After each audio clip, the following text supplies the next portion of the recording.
Hi guys, and welcome to another Divi Theme video. This is Jamie from System22 and webdesignandtechtips.com. We got a little hover effect for you today. Somebody was asking about having a module, then when they hover over it they wanted another module to appear.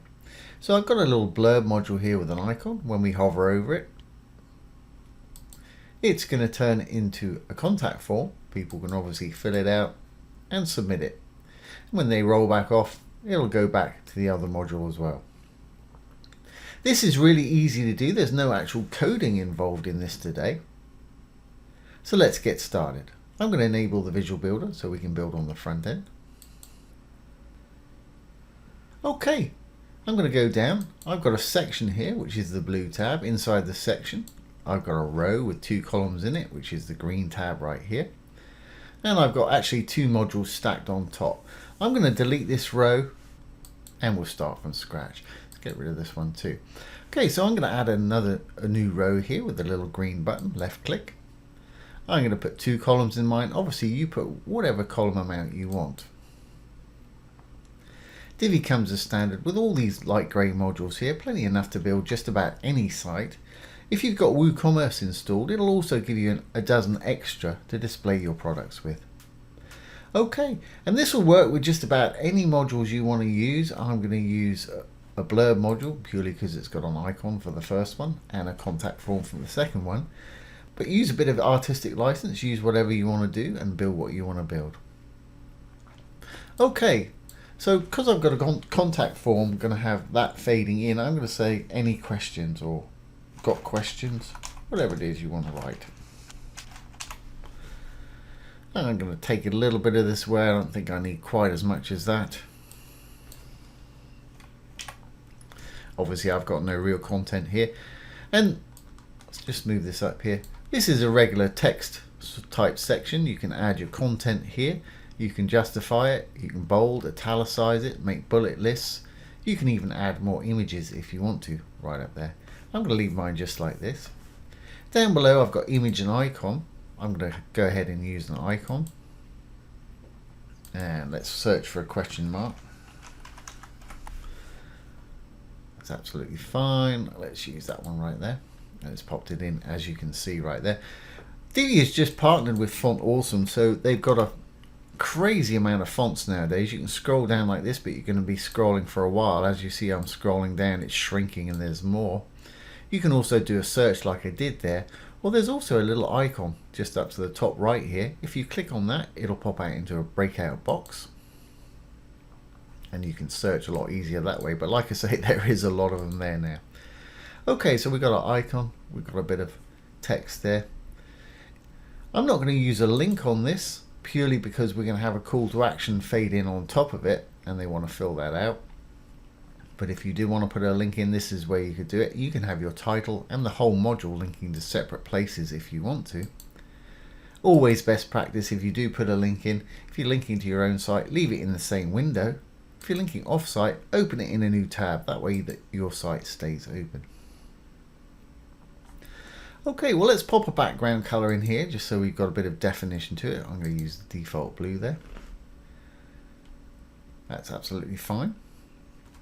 I'm just going to roll to my design over here, image and icon. I think I'll make that white. It does stand out quite well, that color, but that's fine. And I'm going to roll on down to our text now. I'm going to pop it in the middle. I'm going to make it light in color. Now I'm going to leave mine just like that, but if you want to, you can style your title text and your body text separately. You've got all the usual things. You can choose a new font. And Divi's got a crazy amount of fonts. If you want to audition one, just hover over it. It'll give you an example. I'll leave mine on the default today. You can give it some weight here. I'll make that perhaps semi-bold as it's a title. That's right there. And of course you can do exactly the same for your content. You can justify it, capitalize it. Well, let's capitalize that. Change colors, text size, letter spacing, etc. And as that's a title, I think I'll put a little bit of box shadow just to make it stand out a bit. And you can do the same for the content text or the body text down below. You can also get to these. If you notice when I hover over the title, there's a little blue paintbrush or a white paintbrush on a blue field there. If you click on it, it'll take you straight to that item. If you want to go to the content text right there, there's a little brush. It'll take you there. And you can do the same for the icon as well up here. And it'll take you to the icon. Handy little feature. Okay, I've got pretty much everything I want there. I want to give it a bit of padding all around so it's not buffered up against the top, bottom and the sides there. And I'm also going to give it a fixed height. So let's close up the image and icon here. I'm going to go down to spacing to give it padding. So I'm going to say, let's give it 35 pixels all around. Just put in the 35, it'll put in the pics. Hit the chain, it'll do the opposite side. And we'll do the same for left and right. Great. I'm now going to give this a fixed height. The reason I'm giving it a fixed height, I'll give this a fixed height and our contact form a fixed height, and that way I can slide them on top of each other and they'll be exactly the same. So if we close up spacing, just above spacing, you'll find sizing. I'm going to give this a height, let's say 350 pixels. Obviously you do what works for you. Yeah, that's absolutely fine for me. Okay, well, as far as I'm concerned, that module's good to go now. So I'm going to save it. Okay, if I hover over this row here, you can see it highlighted in the light blue color, or at least I hope you can. I'm going to click on the row, go back into the green tab. There's a bit of a gap top and bottom. I'm going to take that all away. These are called gutters. The space top, bottom and to the side of a module are called gutters on a row. I'm going to take the gutters away so there's nothing top, bottom, right or left. So I'm going to go in here. I'm going to go into the design once I'm in the row, to sizing. You'll find a switch that says use custom gutter width. If you turn that to on, I'm going to take it all the way down to the left to 1, which will take away all our gutters right there. That's great. Now we'll save that. What I actually want to do here, in case we want to use this column, I'll put a bit of margin on this module here so we've got a bit of space just in case you want to do a similar one next door. Because now that we've taken the gutters away, if we were to put another module in here, well, if I just quickly copy this one, I'll show you. They're actually going to be touching each other. I'm going to add a bit of margin so we've got a bit of space there. So if I go back into this one, over to design and spacing again, I'm just going to give it a little bit of margin left and right. Say 10 pixels will do. Again, put in the 10, it'll put in the pixels. If I hit the chain, we've now got a bit of a gap there, and we do the same for any module that we wanted to put on this side so they're not sort of touching each other, unless that's what you want. So we can get rid of this one there. We'll just save that one. Get rid of this example. Okay. We've taken our gutters away, so now if I click on this one and add a new module, it'll actually be touching the bottom of this, which for me is fine in this case. Like I say, I'm going to use a contact form. You use any module that works for you. If I move this over now, you can see it's put that contact form down underneath here. I'm not going to spend too much time styling this form or adding new fields and everything. Add a new field, simply hit the button there. If you want to put a title that will appear at the top, you can put one in there. Success message, that's a good idea. Once they've actually sent it, they'll get a little message that says message sent. I guess we could capitalize that. Submit button, write what you want it to say there. I'm going to leave mine on submit. The important one obviously is the email address you want to send it to. Simply put that in there. And that's where this message is going to go once they submit it. If you want to redirect to a different page, you can do so up here. I'm going to leave mine just as it is and just have the success message. There's a bit of spam protection there. I'm going to leave that off as this is not visible at the moment, so I'm going to click on it. I'm going to simply turn it off. You can use a third party such as Google Capture Service if you've got an API key by switching that on and entering your API key and what have you. But like I say, I'm happy to have it without one today as we're going to be fading this in. Don't really want to link this anywhere because they got a submit button. Again, if you do, you can put one in here, same best practices. Let's give it a different background color though. Let's perhaps just choose a purple for argument's sake there. As you can see, it's popped it in there. And I'm going to give it a bit of spacing all around and perhaps just change that button slightly. So let's go over to our design now. It gives you the chance, you can customize your fields and your text, everything you can with the normal text modules and things like that, everything we had above here. I'm not going to style it too much. I'm going to go into that button. I'm going to hit the use custom styles button. All I'm going to do is change that to white, and let's have a little icon appear on it. If we roll down, you can choose an icon, and again there's hundreds of fonts. Let's just find a send. We used that one just now. Let's use a different one. Let's use that one perhaps.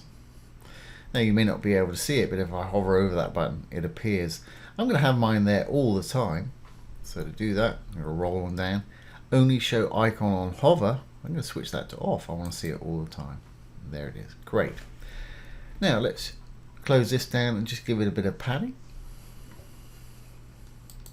So I'm going to close the button, going to go down to spacing, and again I'll give it the same padding as we gave the one above, which was 35 all around. Don't have to give it the same amount, that's entirely up to you. And I'm also going to give it that margin that we gave the one above, so it'll pull it in so it's exactly the same width as the one above also. So margin left and right, I think we gave it 10. Yeah, hit the change, do the other side. Great. Now this is shaping up now. Now what I want to do now is actually slide this one up on top of this one. To do that, we can give it some negative margin while we're in the spacing. So if I was to give it negative margin on the top of negative 350, we know it's 350 tall because that's the height we gave it. So if I put negative 350 in there, it pulls it up on top of our other module. It looks like I haven't given it a fixed height because they're not exactly the same height there. So let's go into sizing above and make sure it's the same height exactly as our other module. So again, down to height, we gave our last one 350. There we go. Now it's covered it up because they're both exactly the same height there. Great. Okay, and I don't want to see it at all at first. I want to just see the module that's under it, asking if there's more questions. So still on our design tab, I'm going to roll down to filters. Here's our filters. If we roll down here again, we've got one called opacity. Now opacity is transparency or see-throughness. So if I bring this slider all the way down to the left, it'll disappear and we'll be left with the module that's underneath it. But when they hover on this module, I want it to come back so they can fill out the form. So common to most Divi modules, if you hover over the dark writing there, you'll see some icons appear. Go to the one that you want to affect, in our case the opacity. If there's a little arrow there is in this case, click on it, you've got a desktop and a hover state. Desktop state is when the mouse is not on it. Well, that's exactly what I want to see until they put their mouse on it. Hover state, obviously, is when the mouse is on it. I want to see that whole contact form. Just like that. And the time it takes to get from desktop to hover state with Divi by default is 300 milliseconds, which is pretty slow. I like to slow mine down for a bit of drama, but that's entirely up to you. If you want to slow it down or even speed it up, go over to your advanced tab, go down to transitions. There's the default 300. You can slide or you can type in a value, let's say 750. It'll put in the milliseconds for you. Don't want any delay, want it to happen as soon as they put their mouse on it. And transition speed curve I like to use for these effects is easy in, ease out. They're all subtly different, some will work better than others in certain situations, but for my hover effects I tend to go for that one. But check them out, see what works for you. Great, so if we've done everything correctly there, we should be good to go. Let's save our changes here. Hit the little purple button at the bottom and we'll save draft or publish if you're ready. And let's exit the Visual Builder. Okay, well there's our little blurb module. Now when I hover over it, the contact form is going to fade in and they can click on it, fill it out and submit it when they're ready. And that's a nice little feature. When you get back off again, of course, it's going to go back to your got questions. Now, to make sure this is responsive, I mean, this will work on tablet and mobile, but of course they won't know to tap on it. So what I'm actually going to do is I'm going to clone this section. So let's enable this visual builder. I'm going to go down, I'm going to go into my section. I'm going to clone it with the two little boxes right here to clone. Just left click. Now we've got two of the same section. This one is going to work fine on desktop. So what I'm going to do is go into this section. I'm going to go over to the Advanced tab, down to Visibility. I'm going to disable this section on phone and tablet, so we will only see it on desktop. And the one below, I'm going to do the opposite. I'm going to click in the field, go into the blue tab, Advanced, Visibility. I'm going to disable this one on desktop, so it only shows on tablet and mobile. It's kind of graded out because we're on desktop view, so it's letting us know that's not available on desktop. And just so they know to tap this, save this, we'll go into this module here. We want to make sure we're in the right one. Now, because we've adjusted one, we've got one on top of the other, we may not be able to get into our blurb module there. If I click on this, we're good. It led us into the blurb.